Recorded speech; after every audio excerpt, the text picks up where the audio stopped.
Everyone, welcome back. We are going to be doing something different today. I want to talk about. I've loved Dungeons and Dragons. I decided I wanted to talk about D&D, and there wasn't really a good time to do it otherwise than on Saturdays. So since Saturdays is doing what I usually want for the channel, I'm going to be doing it now.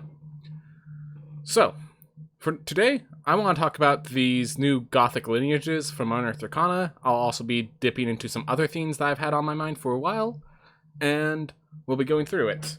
We'll just be going through it one at a time. If anyone has any questions, anything to add to the conversation, feel free to do so. Until then, we're just going to get rolling. So, Gothic lineages. They're usually when I get into these unearthed arcanas, which, in case you're wearing unearthed arcana, it's all this playtest material for the game, what they want to add into the system. I usually try to find three themes I like to talk about. So the first thing I want to talk about is how they are changing races in general. So this is going to be the first thing we're talking about. Then we're going to address there's another option that, well, let's just start with this one, actually. So, changing races in general. So, let's just read through it real fast. So, in 2020, the book Tasha's Culture of Everything came out, and they gave options to customize your ability score, or increases, your language, any skill, armor, weapon, or tool proficiencies. Basically, they just made it so that a lot of these things could be variable. You're not forced down specific things because of your race. So now they're planning to do a bit of a shift. So, races are lacking any ability score increase. Alignment is ignored. First of all, alignment is basically ignored in the system already. If you play attention to the system, alignment is never used for any abilities. You can play the entire game without ever using alignment. Racial traits henceforth... So here's some of the poor phrases. Racial traits henceforth reflect only the physical or magical realities of being a player character who's a member of a particular lineage. Such traits include things like dark vision, a breath weapon, or innate magical ability. Such traits don't include cultural characteristics like language or training with a weapon or tool, and the traits also don't include an alignment suggestion, since alignment is a choice of each individual, not a character shared by a lineage. This is basically how most people treated races for the most part. Like, obviously, if you're of a specific race, you're probably going to have the most common culture of that race. But adventurers are by nature the exceptions. So let's just add that. So adventurers are by nature the exception. So because of that, all these exception rules all make sense. I actually like this. Yeah, to me, this makes sense. It's just making it simpler, making it so that there's more that could happen, that you're not forced down into a rule because of the race you chose.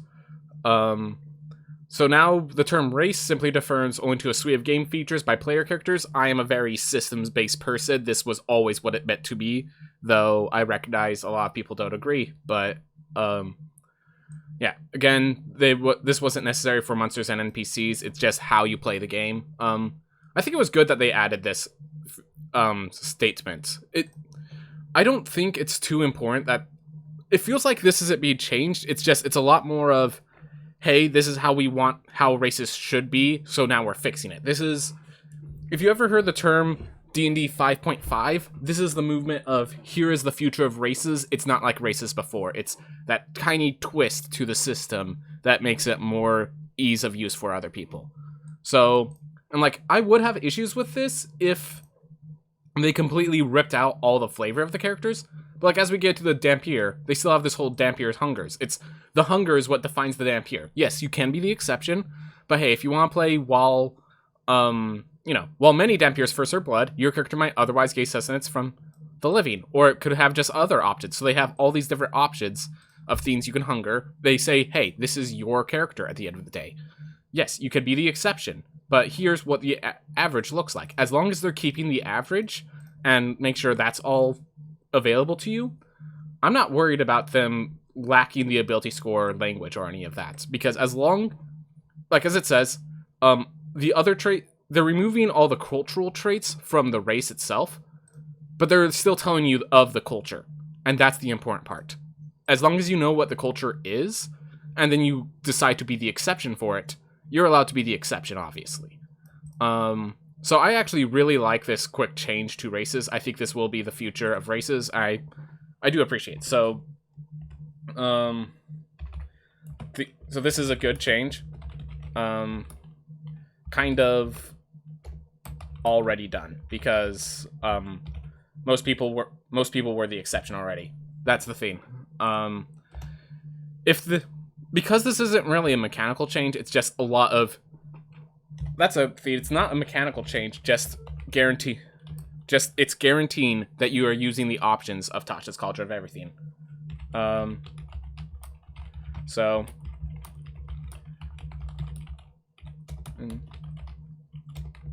So yeah, with that, I think this is overall a good theme. I do this changing of racial traits. Yeah, I think this is kind of expected. But I think, here's the thing. I think the races might even go simpler and be more discreet. So I'm going to use one of these races as an example to get what I'm talking about. So we're going to talk about Hexblood. Here it is. So Hexblood, we have this nice description. We talk about the Hexblood origins, the heir of Ags, a little sidebar about becoming a hag. Like I said, all the cultural stuff. Glad that they have this. And then we get to the traits. So let's just list off. So we have our dark vision, which many races have.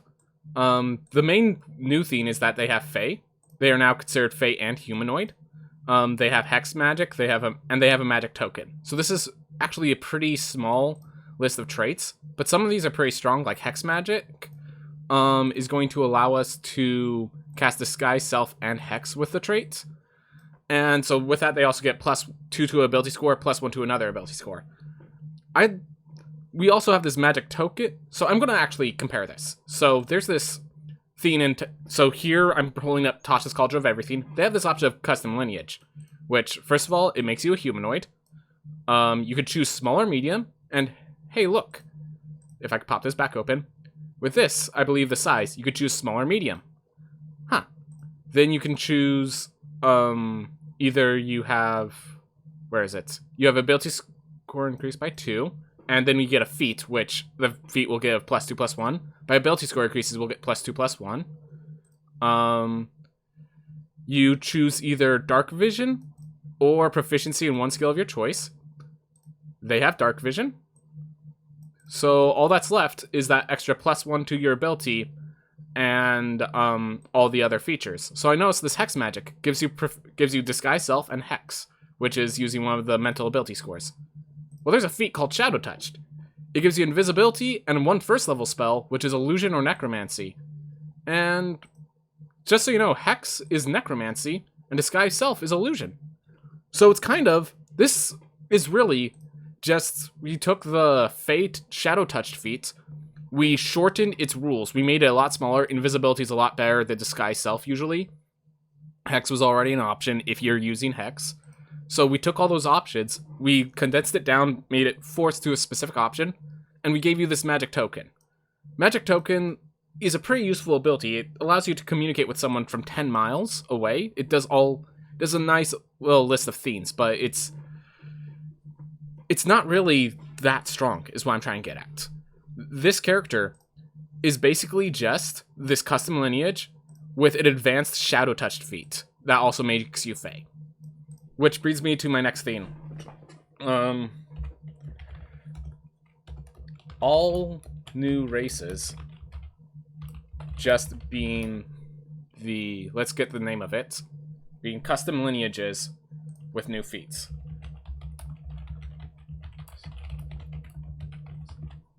Like, let's actually just walk through. If we treat that as as a custom lineage, the feat would just be increase an ability score by 1. You become Fae as well as humanoid, which is actually a penalty, so it could actually make your character stronger. Yeah, as long as you maintain humanoid, I'm pretty sure adding the additional themes are penalties, because you're still vulnerable to hold person.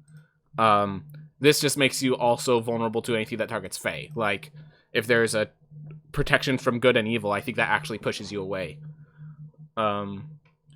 So Then you get the Hex magic, which, as we already said, is a bit weaker than Shadow Touched. And then you get the magic token. That, as a feat, it's also +1 to an ability score. So, it's, yeah, these abilities are about as equal to that. So if we just made this, basically, the options could all be, the options for the races can fit on a feat. Maybe you'll have an issue, certain feats may have prerequisites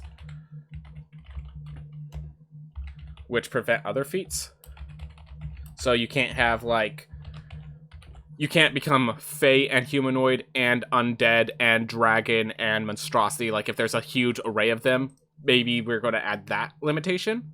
But generally speaking, this is basically just a feat. Maybe one of the things I might think about in the future is possibly, choose Humanoid plus option, and option is a prerequisite for some feats.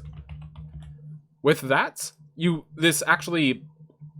that happens, then these all, as I said, could be just custom lineages with advantages. And going with that, this might just be the future of races. If this is future of races. So, if this is the future of races, what do we think about that, basically? It's definitely simplified. It's simplified and expansive, because you always can just look at your custom lineage, and you know what options you have available to you. You instead look at feats. At the same time, it forces feats into the game, which I know.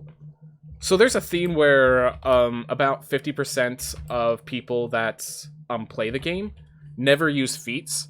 So for them, this definitely seems more complex. This is not simplified at all. To them, this is not simplified.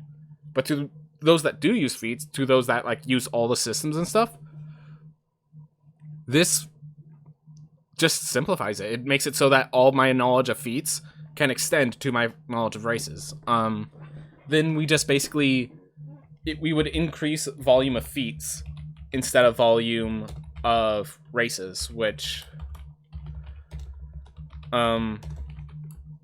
is, so now I have to think, is that a good thing? So yeah, is this a good thing? It would mean there's definitely more options for every person to choose. So, example, if they're a Hexblood, and then they also have Dhampir-esque traits, like, you can be both. Through feats, you can be both, but this then enforces, obviously, if you're going to have both traits, you're going to want to prove that your character is worthy of both traits. So, feats must be further connected to character, which, personally, I think that's good. That's, like, something you should already be doing with your feats, but it just guarantees it in a way that might have not been guaranteed prior. So, with that, this is kind of what I think is coming to the future of Dungeons & Dragons. I, for one, welcome it. I recognize why other people wouldn't like it. It's definitely a big change, and it's why the term D&D 5.5 comes into play when we're talking about this, with all the different class options and all that stuff. You could obviously you could just keep playing with your humans. That's one of the most important parts. That if you don't like this, keep playing human. Yeah, if you don't like this, you can ignore it entirely.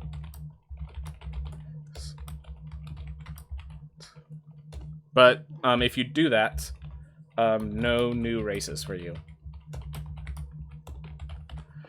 That being, like, I mean, I think some people are going to be okay with that.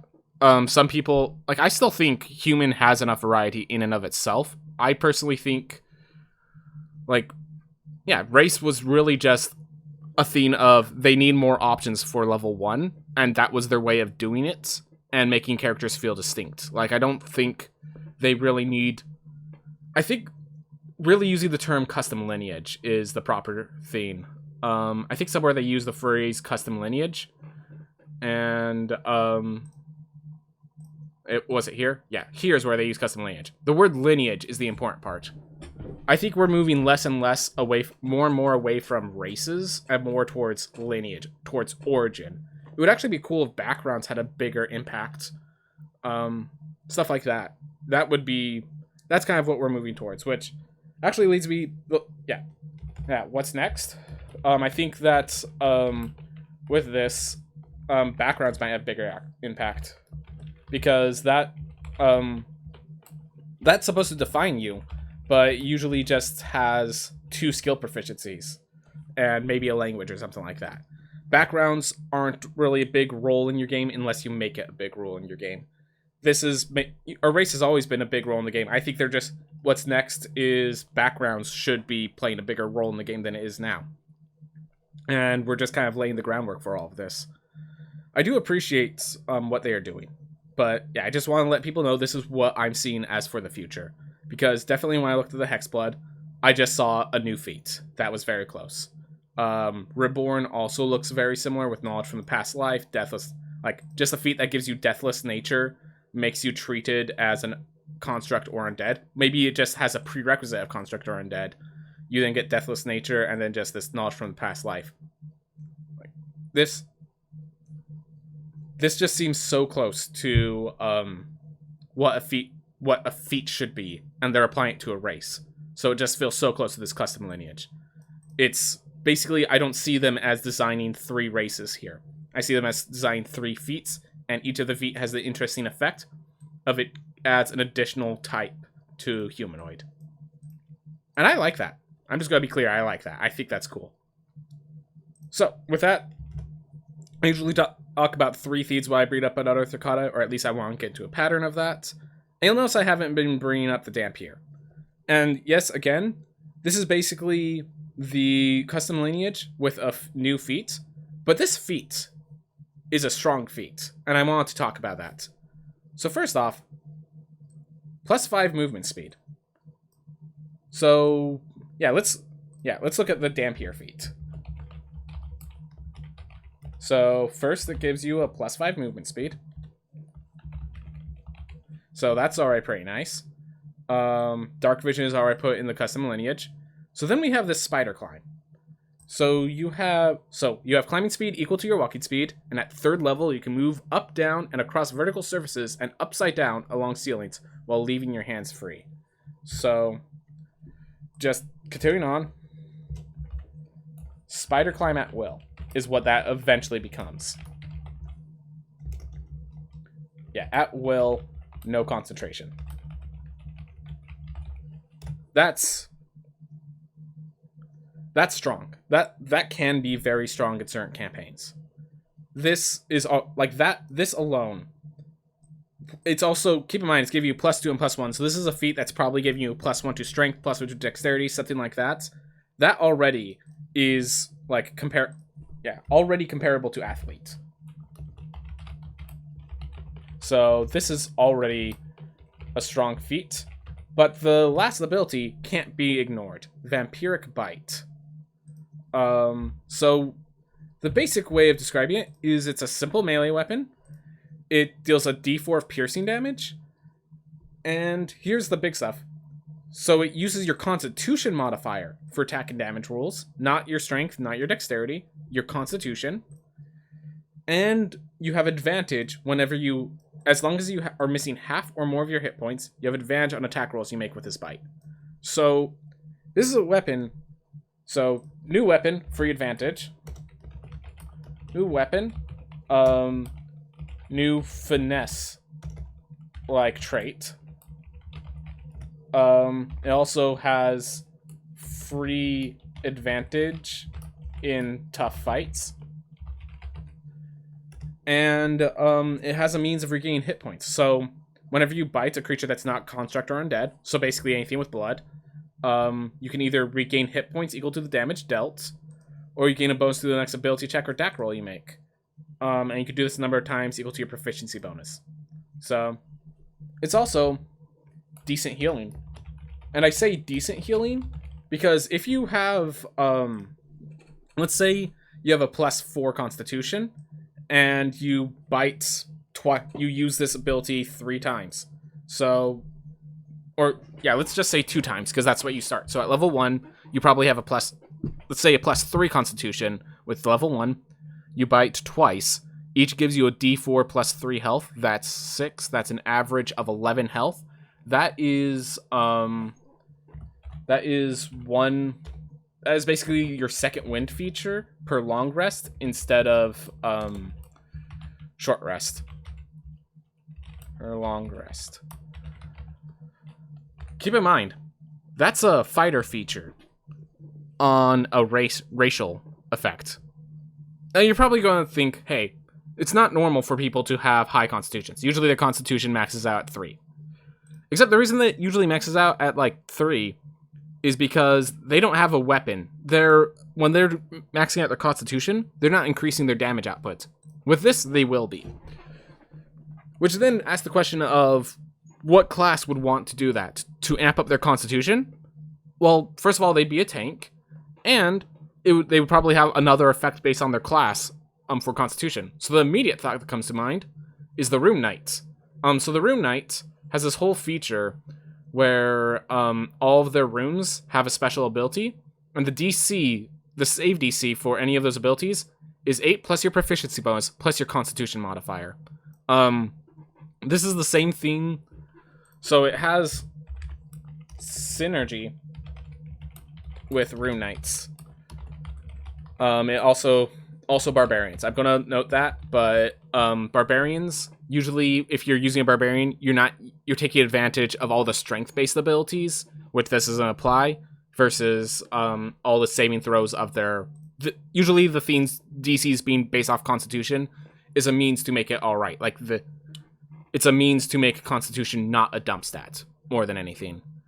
So there's a bunch of runes, and then in addition, Giant's Might notes that while you get advantage on strength checks and strength saving throws, the extra d6 of damage on each of your turns is not related to strength-based weapons. You can add this d6 damage to your bite, and because the bite just asks by the damage dealt by the bite, and this is just considered part of the damage, you are just gaining even more max health each time you do this.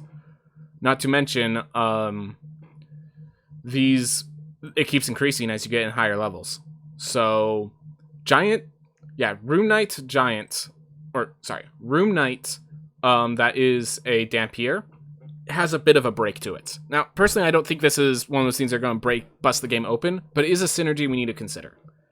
But there's also another theme that this theme becomes pretty strong with. So, notice that it's a simple melee weapon. Well, monks, they, all unarmed strikes, so all monk weapons are short swords and any simple melee weapons that don't have the two-handed or heavy property. So in other words, this becomes a monk weapon. So, it's also a monk weapon. So, monk weapons. So, as a monk weapon, again, we get the scaling damage as the martial arts die increases. So, as it increases to, like a D6, D8, D10, it even does more power. And, like, if you were doing Kensei Monk, you could, I think there's, like, Deft Strike. There's a bunch of different abilities you can use to increase that as well. Also, people forget the Way of the Long Death. If you want to take advantage of the, what's it called? If you want to take advantage to the ability to get advantage when you're at low health, Mastery of Death, they could just sit at low health for an extended period of time. So, there's already some synergies with the monk as well. Now, with all that said, do I think this is broken? Well, as a feat, this is very powerful. Just as a feat, this may be broken. But as a full-on class, where you don't have other class options, let's see, as a class, is it broken? It is, or as a race, sorry. As a race where you don't have the other options, it is definitely pushed, but I don't think it breaks the game. To put it in perspective, for something to break the game in my mind, I use the example of the coffee sorcerer. in which they use the fact that they can create sorcery points with short rests, and they don't. So if you're a sorcerer and warlock, you can use your warlock spell slots to create sorcery points. You can use those sorcery points to make sorcery spell slots, and then you recover your warlock spell slots at short rest, but you do not lose those new spell slots unless you take a long rest. So the coffee sorcerer is the idea that you just take, while everyone's taking a long rest, you take 8 short rests, and then fully heal. Basically, just keep making an infinite number of spell slots, effectively. That is an abuse. That is a break of the system. Obviously, there are other things that are broken. I would actually say Moon Druid at level 2 is obviously abuse to the system. It doesn't completely tear apart like that, but it's so much power so early on, it might as well be abuse. Vampiric Bite is not that abusive. It is strong. It creates new synergies. I think... Okay, let's use that. Yeah, let's define breaking. Define breaking the system. So, first is overpowered without work. So, the simple example is Moon Druid level 2. Level 2 Moon Druid. Note that at later levels, the Moon Druid does not break, but the ability to... how do you break the level 2 Moon Druid? Simple. See one dire wolf. Done. That's it. That's everything you need to do. You then have a bonus action. You have basically... You have plus... What is it? 34 HP for dire wolf. So then something in like 70... Plus 70 max HP. And then you're still high damage output. And when you're low on health, become a full caster. So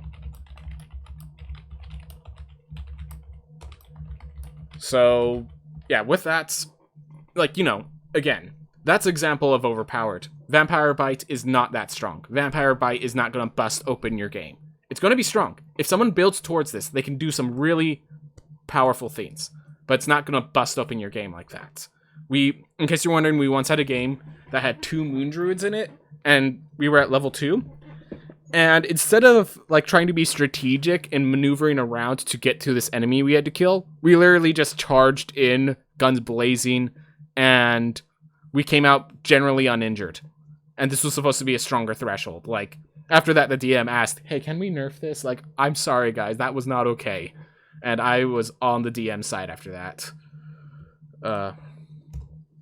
So that's one example of abuse. The other example is another example. So that's overpowered without work. The other is game breaking. This might require work, and the example is the coffee sorcerer. So it's infinite spell slots. Little slots with some finagling. That's an example of... I don't really need to go any further than that. That's what a broken system looks like. Well, that was a bit of an off tangent, but I like going off tangents. So let's move back. So general final opinions of this unearthed arcana. I think it's generally good. Definitely does give out a new idea, the whole... Where is it? Yeah, changing the entire races. I think it's about time. Really, I kind of need other people's opinions on this. I like it. I think it will end well, but we do need to consider this a bit more. Would there be what kind of feats would we make? So if we try to make it first of all, the simple changes to racial traits make sense, but with it being so close to feats, that is what we need to consider. Also note, as we were talking about, I think they are using, whether or not they're going to make new feats that are like this, they're using custom lineage as a basis. You have to recognize that. I think it is worth recognizing that. one way or another. They all are balanced to be just about equivalent to a custom lineage. So, I mean, I think at this point, I kind of just have to say that's what it is. I appreciate it, and if you don't, at the very least, it's good to know that that's what they're going for. Every unearthed arcana has a theme at the end where they talk about, hey, do you like this or not? What is your opinions? And really, I'm more interested in hearing about these sort of themes than I am about, like, oh, Hexblood is overpowered or Dampier is too strong. I think this is my main issue. I'm more interested in trying out a Dampier in my games. Like, if I rip out Spider Climb, I'm more than happy to test this. Well, actually, if I rip out Spider Climb, then this is just a feat again. Just wondering if a race should be stronger than just a lineage with a feat. And is there room for stronger one-time feats?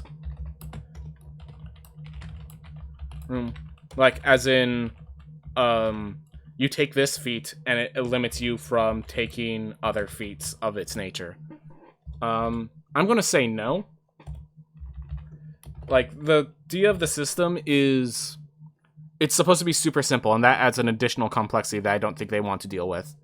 So, I'm gonna say no to that, but generally speaking, yeah, this is what I think the future of races is going to be. Anyways, anyone who opposes, feel free to leave so in the comments. I'm trying to do this live now, so if anyone is there, feel free to comment right now. I'm more than willing to respond in real time. But until then, if you're watching this as a YouTube video, I hope you have a wonderful day. Thank you for listening. Feel free to leave any comments you'd like.